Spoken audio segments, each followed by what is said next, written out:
Hoje você pode ter reparado que tivemos uma projeção um pouco diferente, não é culpa dos meus meninos.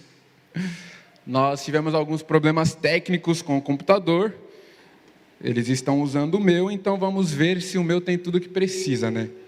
Mas por isso que é importante sempre trazer a Bíblia de papel, como sempre digo para vocês, não é mesmo? A Bíblia de papel, ela não desconecta, então vamos continuar com ela.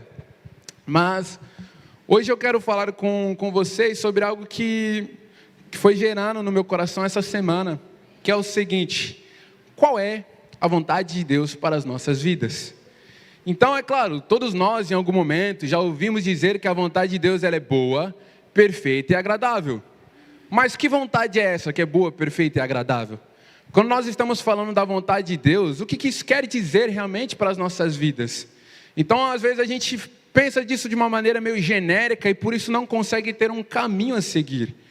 E ainda mais nos dias de hoje, onde nós vivemos numa geração um tanto quanto individualista, quando eu falo em viver a vontade de Deus, me parece algo até mesmo um pouco desnecessário. Nós vivemos em tempos em que eu preciso fazer aquilo que agrada a mim mesmo, eu preciso fazer aquilo que é a minha vontade. Então nós nos separamos da vontade de Deus, nós não temos interesse mais. E a verdade é que nós perdemos algo que é maravilhoso. Quando a palavra diz que a vontade de Deus ela é boa, perfeita, agradável, ela está falando a verdade para mim e para você. E nessa manhã eu quero te demonstrar isso através de um texto de Colossenses, capítulo 1, verso de número 1. Então você me fala aí, se você não conseguir eu tenho aqui, mas eu preferia na outra versão, porque eu trouxe a Bíblia econômica hoje, a menorzinha.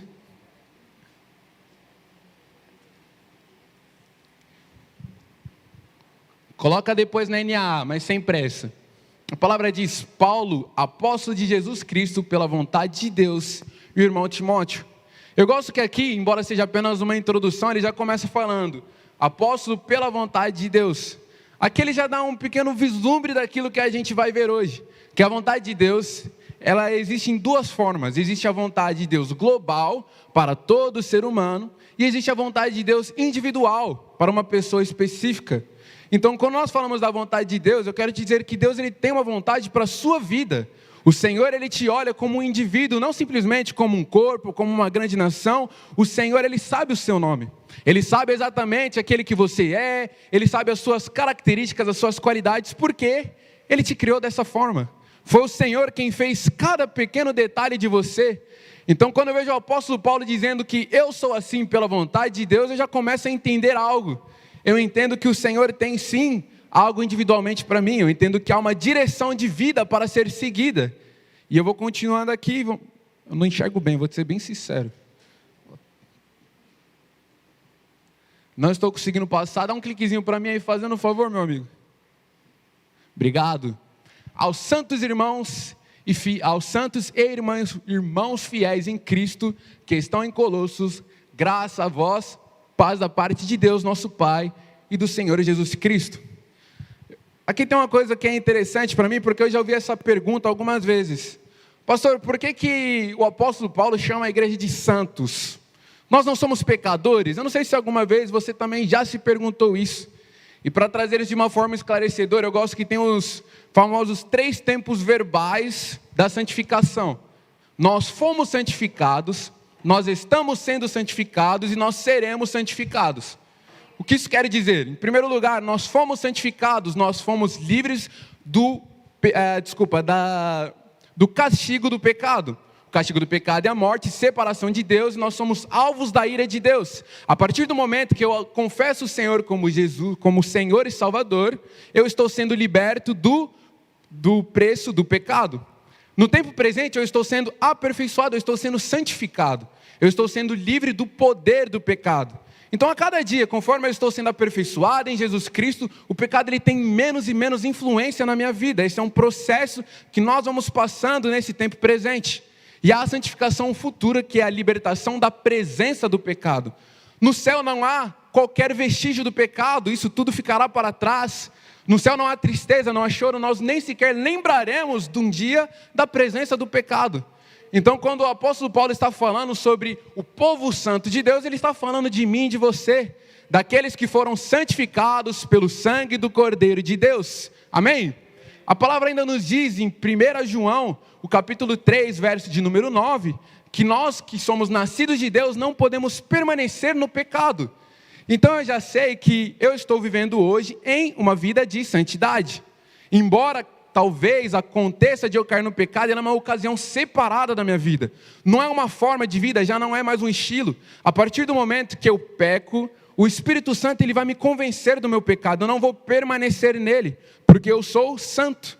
Se eu sou santo, o pecado ele gera incômodo na minha vida. Tanto o pecado individual, até mesmo quanto o pecado de uma nação. Quando nós vemos a imoralidade nas ruas, isso é uma coisa que deve gerar em nós uma dor, porque o pecado não é a nossa forma de vida. Então nós começamos a mudar a nossa forma de pensamento. Isso é aquilo que o Senhor faz através da santificação. E isso já é, com certeza, uma parte da vontade de Deus para as nossas vidas. O Senhor deseja um povo que adora Ele em santidade. O Senhor nos chama para uma vida assim, separados. E eu te pergunto, por quê? Porque assim, se nós viemos até a terra simplesmente para lutar contra o pecado, a vida na terra não faz sentido, você concorda comigo? Se torna simplesmente um lugar de provação. Então o Senhor nos criou na terra para que nós pudéssemos ficar lutando contra o pecado. Aqueles que passassem vão para o lugar bom, aqueles que não passam são reprovados e vão para o lugar ruim. Quer dizer, esse não é a razão pelo qual o Senhor criou eu e você. Não é esse o intuito. O Senhor ele tem um propósito de amor, Ele tem um propósito de grandeza, tanto para mim quanto para você. E nós vamos hoje entendendo isso através dessa carta. Eu continuo sem conseguir dar um clique, se você me ajudar. Obrigado. Inclusive, não vai funcionar o clique, porque isso aqui está no computador errado. Gabriel, coloca no meu notebook, por favor, o pluginzinho está no PC errado. Vou continuando aqui, peço perdão pela interrupção. Graças damos ao Deus e Pai do nosso Senhor Jesus Cristo, orando sempre por vocês. Passa o próximo, Pedrinho. Porquanto ouvimos da vossa fé em Cristo Jesus e do amor que tendes para com todos os santos. Então aqui nós vemos em primeiro lugar que sim, a vontade de Deus é a santidade, sem a qual ninguém verá a Deus, inclusive a palavra vai dizer em Hebreus, mas aqui ele vai aprofundando um pouco mais em relação a isso. A vontade de Deus é de um povo que vive em fé em Cristo Jesus. Hebreus 11:6. Sem fé é impossível agradar a Deus, pois aqueles que dele se aproximam precisam crer que ele existe. Então, em primeiro lugar, eu preciso crer em Deus para poder viver a vontade dele. E ele continua dizendo do amor que tende para uns com os outros. Então, a vontade de Deus não é de um povo que simplesmente está lutando contra o pecado. O Senhor, quando ele começa a nos criar, lá em Gênesis, ele está formando o quê? O Senhor estava formando uma nação. Então nós vemos que em primeiro lugar ele criou Adão e Eva e ele diz, multipliquem, vamos povoar a terra. O Senhor está formando uma nação e através dessa formação ele está também demonstrando o seu amor. Quando o Senhor fala para nós amarmos uns aos outros, amem aqueles que são santos, nós vamos ver em Marcos 12:30-31, que ele fala que nós devemos amar uns aos outros devemos amar os outros como amamos também a nós mesmos. Então esse amor ele vai sendo demonstrado através do caráter de Deus nas nossas vidas. Um pai, uma mãe, quando eles têm um filho, não é porque estava faltando algo dentro da casa deles, mas é porque é um amor tão grande que esse amor ele gera algo novo. Essa é a forma que o Senhor nos gerou. Ele não nos gerou para um lugar de dor, Ele não nos gerou para um lugar de perda. O Senhor nos gerou para um lugar de amor, um lugar onde Ele pudesse manifestar quem Ele é a nós. A vontade principal de Deus para mim e para você é uma revelação gradativamente de quem Deus é nas nossas vidas. E nós vamos continuando vendo isso, principalmente aqui no verso 5, vamos ver se agora vai. Ainda não, passa mais um lá, por favor.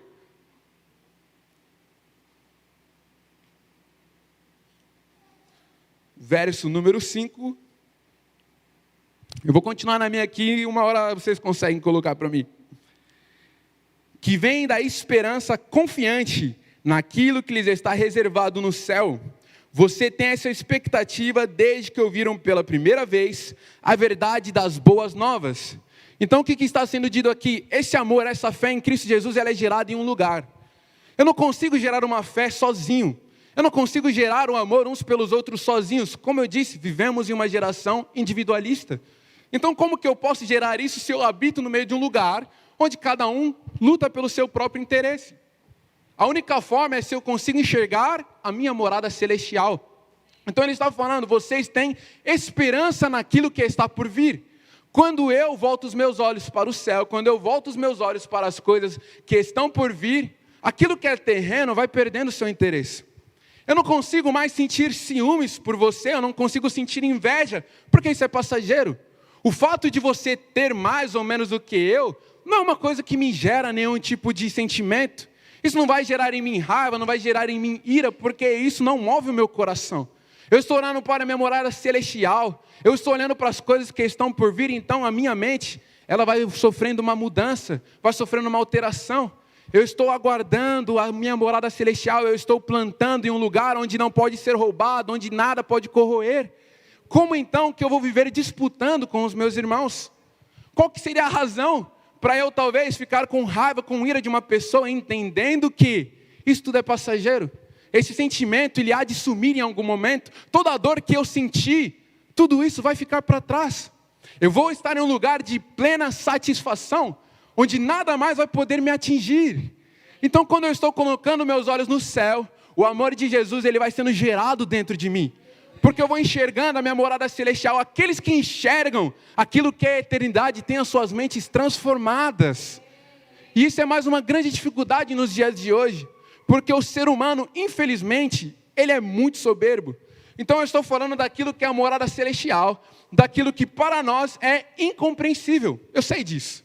Eu sei que eu estou falando de algo que humanamente não é tangível. Eu não consigo hoje ir até o céu por vontade minha. Eu não consigo colocar uma escada, igual a gente vê nos desenhos animados, e subir até chegar lá. Não dá. Então, quando nós estamos neste lugar onde eu tento compreender a verdade de Deus de uma forma plena, eu me frustro. E eu começo então a negar a Deus. Se eu não consigo compreender, então significa, obviamente, que isso não pode ser verdade. Este é o pensamento humano. Daqueles que não conseguem chegar ali em Marte, que é o planeta, um dos mais próximos de nós, estamos aí há não sei quantos anos construindo, mas nós ainda nos achamos tão inteligentes. O ser humano, desde o princípio, você vai ver em Gênesis, qual que foi o desejo de Adão e Eva? O desejo deles era de ser como Deus. A serpente diz para eles, coma dessa maçã e vocês serão como Deus, conhecedores do bem e do mal. Então o ser humano, ele não gosta de aceitar este lugar de submissão, este lugar da sua pequenez, ele precisa se impor. Não, se eu não posso compreender, isso não pode ser uma verdade. Ainda que o meu conhecimento não chegue lá, e provavelmente nunca chegará, eu não consigo aceitar, isso é um lugar de soberba. O Senhor, a palavra diz em Jeremias, ele diz para nós nos humilharmos. E então nós veremos ele quando buscarmos de todo o coração. Então quando eu dou um passo de humildade e eu reconheço, não, eu sou pequeno. A palavra diz, bem-aventurados aqueles que são pobres de espírito, pois deles é o reino dos céus. Eu estou reconhecendo, Senhor, eu sou tão pequeno diante da tua majestade. Eu sou tão pequeno diante de tudo aquilo que existe. Romanos 1:20, a palavra diz que os atributos invisíveis de Deus são vistos desde a criação. Queridos, é impossível nós vivermos em um mundo onde não há como ver a presença de Deus. A questão é, nós aceitamos e reconhecemos ela? Será que nós temos recebido a presença de Deus com uma convicção? Porque a palavra é clara, quando eu estou andando nas ruas e eu vejo aquilo que é celestial, eu consigo ver. Quando eu estou vendo a criação, eu vejo que há algo maior que eu. E o ser humano, ele até reconhece isso, até certo ponto. Não, eu sei que há algo maior do que eu. Mas como eu não consigo explicá-lo, eu não posso conceder a minha vida a ele. Porque eu não consigo entendê-lo. Meu querido, se Deus fosse do mesmo tamanho que nós, não haveria por que servi-lo. Simples assim. Se Deus fosse do mesmo tamanho que eu, para que eu daria minha vida para Ele? Agora, quando eu entendo a majestade, a grandeza, o poder de Deus, eu entendo, há um lugar que eu preciso me colocar. Ali é um lugar onde eu preciso me render. Porque eu estou falando com aquele que é supremo. A sabedoria suprema de Deus, ela excede tanto o nosso entendimento. Nós precisamos parar de querer debater com Deus, como está no livro de Jó. Você vai ver lá Jó querendo, não, eu preciso me assentar à frente de Deus. Eu preciso mostrar para Ele o meu caso. Deixa eu mostrar para Ele que eu estou sendo injustiçado. E aí Deus só pergunta para ele, Jó, onde você estava quando eu fundamentei o mundo? Onde você estava quando eu formei cada uma das criaturas, desde alimento para os pássaros, onde você estava? Queridos, nós precisamos entender que nós não somos nada comparados com a grandeza de Deus. E isso não é algo que deverá nos causar peso. Pelo contrário, nós estamos diante daquele que nos ama. Aquele que te ama, ele é infinitamente maior do que você. Olha que satisfação. Uma criança dentro de casa, ela consegue depender do seu pai, porque ele tem mais conhecimento, mais força. Se ele precisa de algo, pai, abre esse pote para mim. Pai, me leva até ali. Esse é um pai terreno. Agora, quando falamos daquele que tem tudo em suas mãos, e a palavra diz que ele quer dar-nos, porque ainda nós tentamos, então, receber algo através de nós mesmos, ao invés de simplesmente nos humilharmos diante da presença de Deus. Eu vou pedir para você voltar lá em Colossenses 1, verso 5, por favor.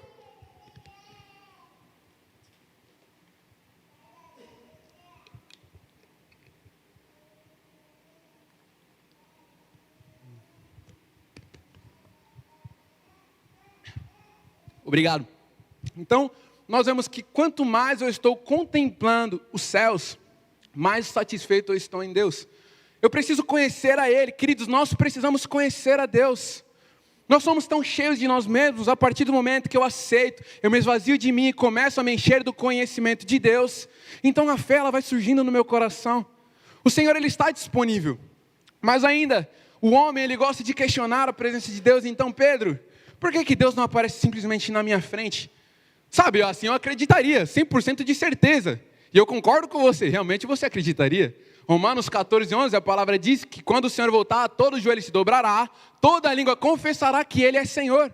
A partir do momento que Ele se manifestar diante da sua presença, diante de você, você não terá mais a livre escolha. Se o Senhor aparece nesse exato momento, toda a liberdade que eu tinha de escolha acaba. Então o Senhor ele é tão bondoso, tão amoroso, que Ele permite a revelação gradativa. Então assim, eu estou te dando a conhecer pouco a pouco. Se você quer conhecer mais de mim, venha até mim. A palavra diz, aproximem-se de mim e eu me aproximarei de vocês. Por que Ele faz isso? É um gesto de amor. É um gesto de alguém que está te dando a liberdade. Olha, se você quiser se chegar até mim, eu recebo a ti. Mas eu não vou te tirar o direito de estar longe de mim, se é isso que você deseja. Então as pessoas elas são tão desonestas com Deus, porque é uma bondade tão grande nele, e nós ainda assim ficamos questionando as suas razões, de um Deus que escolhe dar a liberdade para os seus filhos de estar ou não com Ele, porque o Senhor não criou marionetes naquele jardim, meu querido. O Senhor criou filhos livres, Ele criou filhos para que conhecessem a vontade, a beleza de Deus. A vontade de Deus foi sim, povoar, foi se fazer conhecido para um povo. A palavra diz que Ele então formou um povo e Ele diz, eu serei o seu Deus e eles serão o meu povo. Eu abençoarei a vocês, eu te darei todas as coisas. O Senhor criou um povo para que pudesse conhecer a sua majestade. A vontade de Deus é que cada vez nós sejamos mais parecidos com Ele.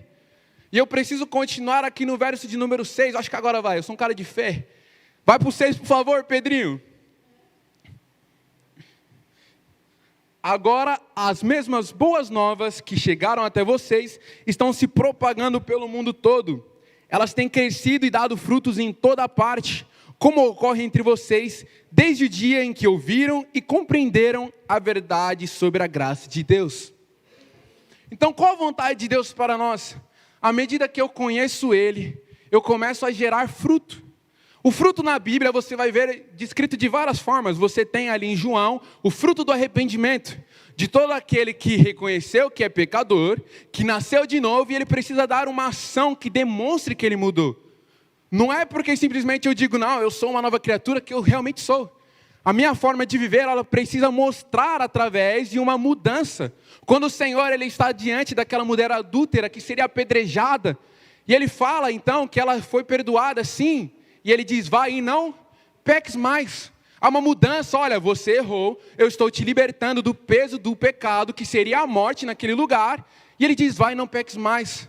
A partir do momento que eu digo, ok, eu recebi a graça de Deus, e eu quero continuar onde eu estou desvalorizando o sacrifício santo do Senhor. E pior, muitas vezes se esconde uma coisa muito suja. Eu estou me apoiando na minha própria justiça. Ah, Pedro, eu não preciso ser santo, porque eu sou uma boa pessoa. Eu sou uma pessoa que vai à igreja, eu sou uma pessoa que dá o dízimo, eu sou uma boa pessoa. E eu estou me apoiando na minha justiça, naquilo que eu faço. Queridos, isso não tem nada a ver com você. Nós não conseguimos jamais substituir a graça de Deus. Nós somos carentes da graça de Deus. Romanos 3:23, a palavra diz que todos pecaram e destituídos, separados estão da presença de Deus. Há um abismo que eu não consigo passar com boas obras. Há apenas um que é o caminho, a verdade e a vida. Esse é Jesus Cristo. Romanos 6,23 diz que essa é a graça de Deus, esse é o dom gratuito dele para nós. O Senhor, Ele deu a sua vida para que nós pudéssemos ter vida. Essa é a graça de Deus. Então quando eu digo, ok, eu posso permanecer no pecado, eu estou dizendo, o seu sacrifício não foi de nada, Senhor. Eu estou desvalorizando o gesto de amor verdadeiro do Senhor para com os seus filhos. Queridos, a graça de Deus, ela precisa gerar em nós uma consciência de quem nós somos. De que nós somos necessitados da glória de Deus. A graça de Deus, ela deveria gerar em nós uma consciência do peso do pecado. O pecado, ele causa morte, o pecado, ele causa dor. Quando eu estou contemplando a minha morada celestial, eu estou vendo a vontade de Deus na minha vida. Então eu percebo, uau, o pecado estragou tudo.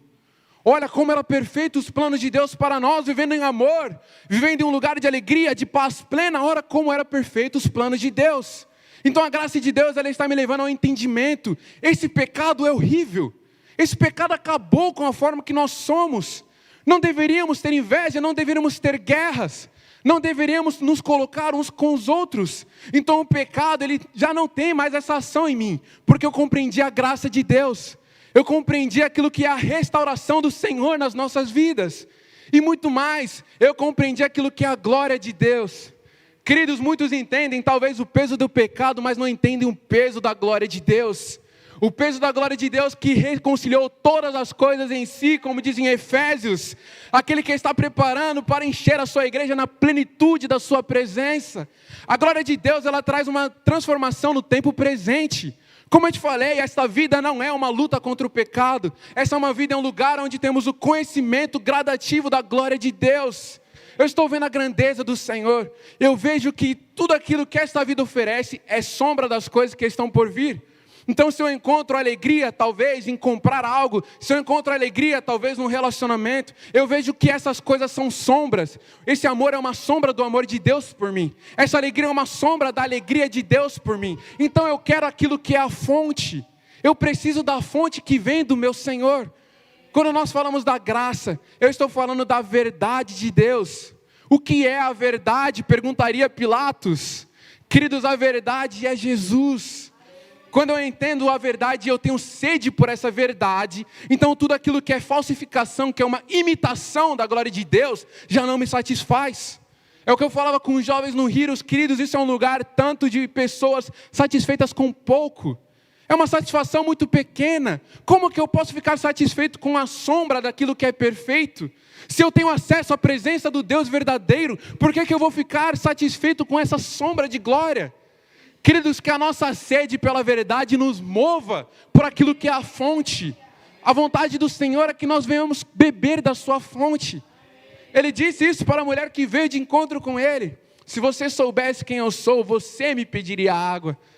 Queridos, o Senhor está à busca daqueles que têm fome e sede verdadeira por Ele, para se revelar, para se mostrar. Quando a palavra diz que o véu que separava se rasgou, Ele está falando deste lugar da presença de Deus, o lugar que é acessível para todos. Vocês estão entendendo? Eita, que isso aqui foi longe agora. Está em Romanos, desculpa, volta lá para Colossenses, por favor, meu querido.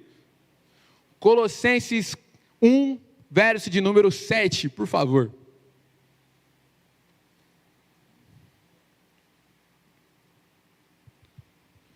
Isso vocês aprenderam de Epáfras, nosso amado conservo, e em relação a vocês, fiel ministro de Cristo.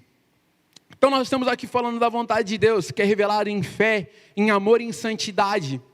E há um aspecto da vontade de Deus, que ainda é uma dificuldade também para nós hoje. Quando o apóstolo Paulo está falando, vocês aprenderam de Epáfras. Queridos, ele está falando de um lugar de submissão, mais uma vez.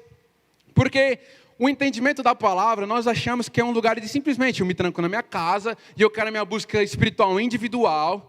Igual faziam os monoteístas que iam para meio do deserto lá, se trancavam, não quero ninguém por perto, cabaninha. Eu quero conhecer a Deus, eu e Deus, mais ninguém. E eu te digo, isso é muito fácil, né? Eu não preciso amar ninguém, eu não preciso perdoar ninguém, eu não preciso conviver com ninguém.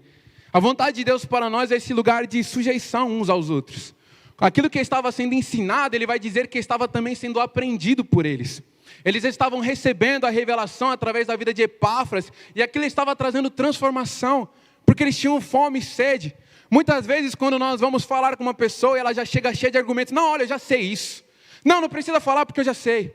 Cristo, se você já sabe e não está fazendo, o seu pecado é duplo. É melhor ficar quieto e falar, eu não sabia, e vamos começar de novo. Nós precisamos parar deste lugar de orgulho, onde eu não posso ser corrigido. Cristo, eu preciso aprender a me sujeitar. Se tem alguém te corrigindo, é para o seu amor. É porque essa pessoa quer te levar a ser o varão perfeito, como a palavra diz. Nós precisamos aceitar a correção. Queridos, esse lugar de orgulho está atrapalhando o seu crescimento com Cristo, está endurecendo o seu coração. Quando nós estamos aqui falando de santidade, na sua mente você está rebatendo, isso não é para mim, isso não é para mim. Queridos, está inibindo o seu coração. A palavra diz, quando o Espírito falar, não ensurdeça, para que não se endureça o seu coração. Se eu, ao escutar o Espírito Santo falar comigo, através de uma pessoa, através de um homem fiel, ministro de Cristo, como era Epáfras, e eu não recebo, eu estou endurecendo o meu coração para a verdade de Deus. O Senhor, Ele criou esse lugar onde nós podemos cooperar uns com os outros. Ele criou um lugar onde nós podemos edificar uns aos outros. A minha fé é muito mais fortalecida quando eu escuto algo bom de você. Eu te falo, é uma alegria, a gente estava aqui no Hero sexta-feira e ver aqueles jovens adorando. Nós fizemos um momento juntos de jejum, foi maravilhoso. Aquilo edifica os nossos corações. A gente chega em casa comentando, você viu aquele jovem, aquele adolescente? Porque esse lugar de comunhão, de partilha, é um lugar onde eu estou vendo a glória de Deus se manifestar também na vida do meu irmão. Eu estou experimentando o amor de Deus na sua vida. Eu experimento a alegria dele na sua vida. Eu experimento o consolo de Deus através de você. É um lugar onde o Senhor está se revelando através do seu povo. Queridos, isso é maravilhoso. Porque tem coisas que você vai viver na sua vida e eu nunca vou. E isso não me gera tristeza, porque a minha morada celestial não me permite isso. Mas isso me gera uma alegria. Uau, ele está caminhando para o mesmo lugar que eu. Eu não preciso ter ciúmes, eu não preciso ter uma posição retraída. Não, eu não posso permitir que vejam que eu não sou santo. Eu não posso permitir que vejam que eu caí, que eu fui orgulhoso. Não, esteja de coração aberto. Eu não posso permitir que eu permaneça caído. Eu não posso permitir que eu permaneça no orgulho. Você quer me corrigir? Fala que eu errei.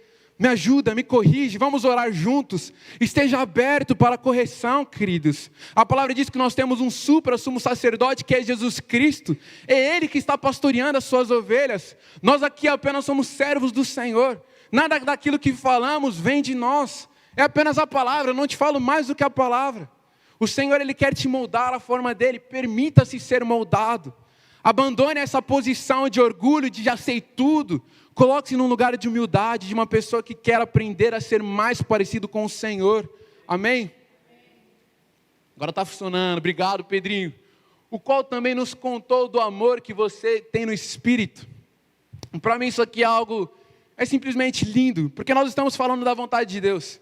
E parece uma lista um pouco extensa, para te falar a verdade. Estou falando de fé, estou falando de santidade, estou te falando de perdoar uns aos outros, humildade. Pedro, como que eu vou fazer isso? Está difícil, a lista está ficando muito grande. E a graça de Deus ela é tão maravilhosa, queridos, que a palavra diz que Ele nos contou do amor que vocês têm no Espírito.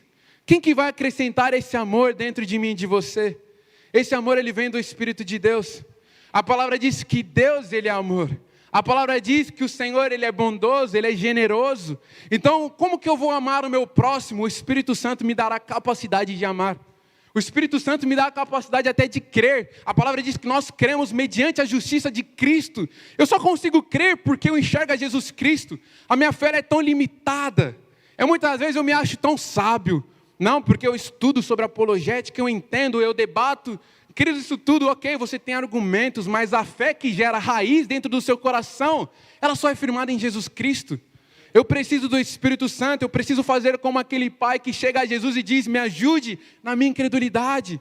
Eu preciso do Senhor para crer, eu preciso do Senhor para amar. Então, Pedro, como eu vou desenvolver a vontade de Deus? Através da oração, através da busca pela face do Deus verdadeiro.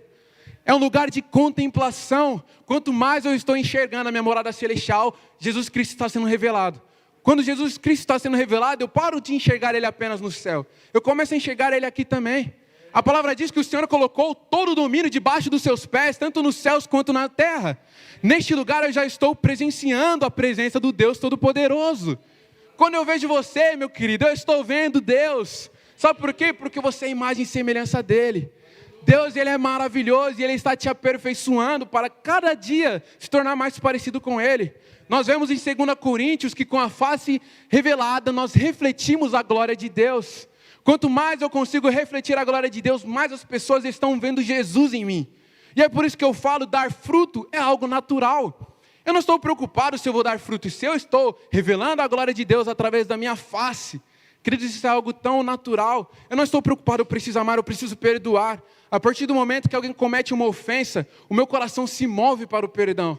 O meu coração se move para o amor por essa pessoa. Quando eu vejo aqueles que estão perdidos, eu não vejo eles como um problema na sociedade, eu vejo eles como alvos da misericórdia de Deus. Então, nossa, causaram ontem, teve uma festa na minha rua, eu me levanto como intercessor. Senhor, tem compaixão deles. Senhor, usa a minha vida, eu preciso parar de falar, Senhor, manda um missionário para lá. Eu preciso me levantar e falar, Senhor, eis-me aqui, envia-me a mim. Pai querido, eu não sei o que falar, o que eu faço. Coloca as tuas palavras nos meus lábios. Senhor, usa-me. O processo com Deus é algo tão maravilhoso, querido, porque nunca é dependente de nós. O Senhor nos criou na dependência dEle. O meu lugar é de perseverança. Então eu entendo, eu estou enxergando Ele, eu estou me tornando mais parecido. E eu não quero me desviar nem para a direita, nem para a esquerda. Porque aqui está bom demais. Esse lugar tem alegria verdadeira, esse lugar tem um amor verdadeiro. Por quê? Eu ia querer qualquer coisa além disso. Mas a verdade é que às vezes nós não enxergamos a alegria em Jesus Cristo. Porque nós não conhecemos a vontade que é boa, perfeita e agradável. Eu não estou entendendo que ao amar o meu próximo, eu também estou recebendo o amor do meu Pai. Quando eu estou partilhando a minha alegria, é porque a alegria já me foi dada em Jesus Cristo. Tudo aquilo que eu dou, eu já recebi em primeiro lugar. E é isso que nós temos em Jesus, essa convicção de que nada teremos falta. Nós amamos dizer, tudo coopera para o bem daqueles que amam a Deus. E ponto, agem segundo o seu propósito. Queridos, quando eu estou agindo no propósito de Deus, então as coisas cooperam para o bem. Então eu consigo participar da sua glória gradativamente. Este lugar é um lugar de descoberta infinita de Deus. Você compreende isso? Você jamais vai chegar a compreender o Senhor por completo nessa vida. Nós vamos continuar a nos descobrir a cada dia mais, a cada dia algo novo para ser revelado. E com um coração apaixonado, é este lugar onde eu quero estar. É este lugar onde eu posso ver mais dele, Senhor, o que há de novo hoje. O que eu posso ver mais uma vez do Senhor. Senhor, mais uma vez eu quero do teu amor, eu quero um amor ainda maior. Eu quero uma medida ainda maior da tua alegria. Eu quero uma medida ainda maior da tua paz. A vontade de Deus é que nós sejamos plenos. A palavra diz, Ele veio para nos dar uma alegria plena. O Senhor, Ele te fez completo, querido. Tudo aquilo que é sombra não vem de Deus. É porque nós estamos satisfeitos com o pouco. Nós precisamos muitas vezes entregar-nos e nos mergulhar. Falar, Senhor, neste lugar eu quero mais. Senhor, eu quero me aprofundar no Senhor. Senhor, dá-te a revelar mais a mim. A partir do momento que eu tenho a humildade de entender, eu ainda não conheço tudo do Senhor. Então eu abri caminho para que Ele se revele a mais. Muitos já chegaram num ponto em que pensam conhecer tudo. E por isso o Senhor não se revela mais. Porque você está acostumado. É isso que eu tenho, é uma fé bonitinha, é uma fé que eu consigo praticar. E é isso, para mim está ótimo. E você está perdendo a majestade de Deus. Você está perdendo a profundidade, largura, altura do amor de Deus. Eu estou usando esse versículo a semana toda, eu não consigo. Efésios 3, 19, é maravilhoso. A altura, a profundidade, a largura do amor de Deus, queridos, é algo que nós estamos experimentando a cada dia. Às vezes nós estamos sentindo uma pequena porção e achamos que já está suficiente. O Senhor, Ele quer te mostrar mais dEle. Você apenas precisa abrir a sua boca e pedir, Senhor, eu quero mais. Você precisa largar as outras fontes e falar, Senhor, a tua vontade é boa, perfeita e agradável. É ali que eu quero estar. Eu quero estar diante da tua vontade. Eu vou pedir para você voltar lá em Colossenses, Pedrinho 1, verso de número 9, por favor. Tá ficando rápido, hein? Vou pedir mais uns que eu estou gostando. Por esta razão também nós, desde o dia em que soubemos disso, não deixamos de orar por você e de pedir que transbordem do pleno conhecimento da vontade de Deus em toda a sabedoria e entendimento espiritual. Então, como eu te disse hoje, eu estou te falando daquilo que é a vontade global de Deus para os seus filhos, que é que possam experimentar do amor de Deus verdadeiro, que possam experimentar a alegria plena no Senhor, mas ainda há um lugar mais profundo. O Senhor, Ele tem um plano específico para a sua vida, e esse plano vai te trazer a satisfação completa, porque o Senhor, Ele conhece cada característica que você tem. Então, quando o Senhor, Ele te faz uma pessoa que ama os outros, isso tem um propósito. Ele quer te levar a se alegrar nele através de servir as pessoas. Quando o Senhor te faz alguém que gosta muito da música, Ele quer te levar a fazer outros conhecer Ele através da sua música. O Senhor, Ele nos deu personalidades específicas. Querido, você é assim por um motivo. O Senhor te ama.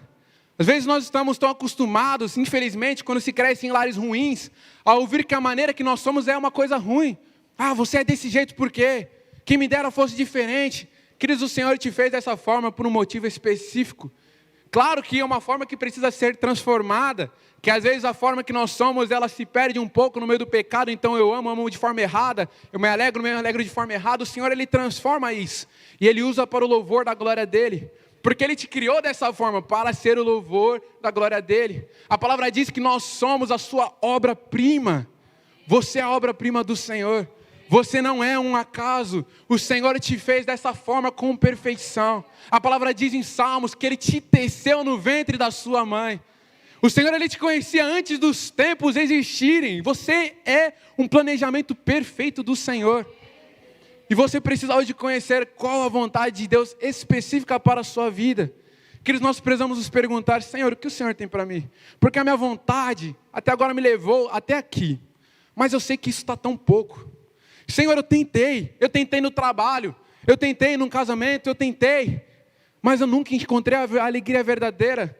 Aquela mulher já estava no seu 7º casamento, a mulher do poço, e nada funcionava na sua vida, ela não encontrava alegria, ela não era feliz, ela não era completa. A partir do momento que eu entendo a alegria em Jesus Cristo, isso flui de mim, isso flui para dentro da sua casa. Claro, querido, o casamento é maravilhoso. O casamento é planejado do Senhor, eu preguei disso faz umas 2 semanas. Mas isso não é o tudo do Senhor para você. Isso é uma parcela, é um lugar onde você experimenta a vontade de Deus através de formar uma nação, como eu falei em Gênesis. É um lugar onde você experimenta a bondade, o amor do Senhor através da criação, mas não é o tudo do Senhor.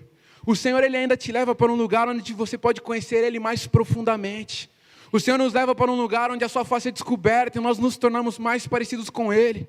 Nós vemos em 1 João, no Heroes aqui, como o Senhor fala que quanto mais nós conhecemos Ele, mais parecidos somos com Ele. Quando chegar o grande dia em que nós veremos Ele face a face, então nós saberemos como Ele realmente é e seremos ainda mais parecidos com Ele. Conforme eu enxergo mais e mais a verdade de Jesus Cristo, mais parecido eu sou com a verdade. Porque nós não conseguimos às vezes viver a vontade plena de Deus, nós temos uma imagem distorcida de quem Jesus é. Esse Jesusinho do amor que as pessoas falam e esquecem da sua justiça que é perfeita. Esse Jesusinho do amor que não está preocupado com o seu povo e esquece que Ele veio habitar entre nós, Ele se fez verbo vivo. Ele pisou aqui nessa terra, Ele se importa conosco. As pessoas perdem a magnitude desse Deus. Esquecem que Ele é um Deus presente nos dias de hoje. Ele é Deus Emanuel, Deus conosco. Ele é Deus que faz morada no meu e no seu coração. Esse é o Jesus que nós cremos. Não há quem possa se comparar a eles, querido. A vontade de Deus, ela é boa, perfeita e agradável. O Senhor Deus, Ele é maravilhoso.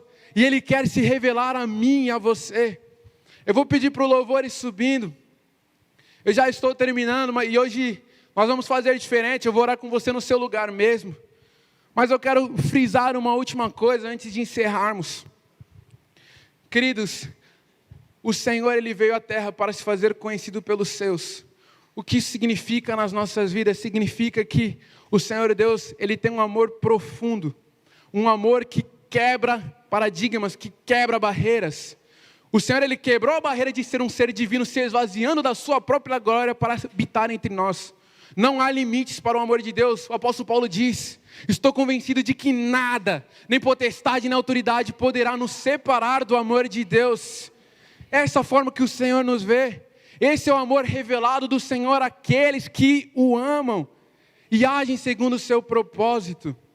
Então hoje, o meu convite para nós como igreja é um alinhamento à vontade de Deus.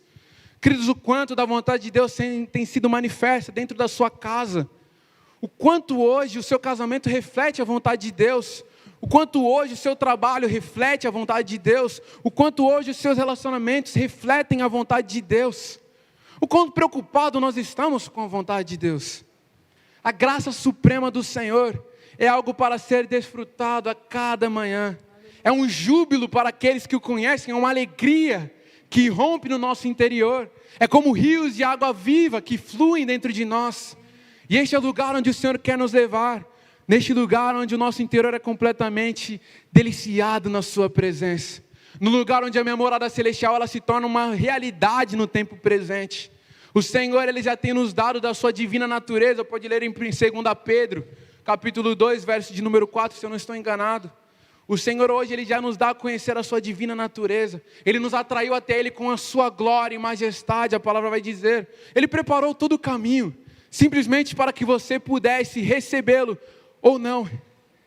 E hoje o meu convite para nós é esse, que nós possamos receber a vontade de Deus nas nossas vidas com alegria.